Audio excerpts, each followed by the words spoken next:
Hola, buenas. Os vamos a explicar en qué consiste una baseline o línea base. Por definición, un proyecto consta de una fecha inicial y de otra final. Además, para llevar a cabo dicho proyecto es necesario definir una serie de tareas que deberán realizarse entre dichas fechas. Las líneas bases son las que marcan el alcance, el tiempo, los costes y los hitos a alcanzar dentro de un proyecto. Podríamos definirlas como la base para el desarrollo del proyecto y su posterior control.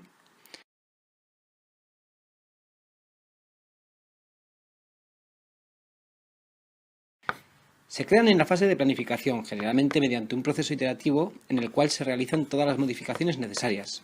Una vez acabada la fase de planificación, se aprueba esa línea base. Es fundamental que la estimación temporal sea lo más realista posible, debido a su influencia en los costes y alcance del proyecto.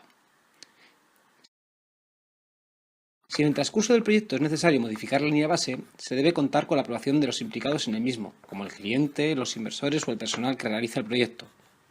Estas modificaciones suelen surgir de las desviaciones, tanto en tiempo, coste o alcance, de una tarea o del propio proyecto.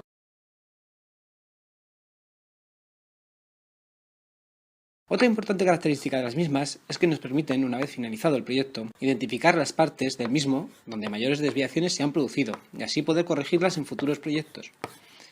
Esto permite generar una base de conocimiento, know-how o lecciones aprendidas, aprovechable en futuros proyectos de las mismas características. Se suelen representar mediante diagramas de Gantt, que incluye tiempo, costes, hitos.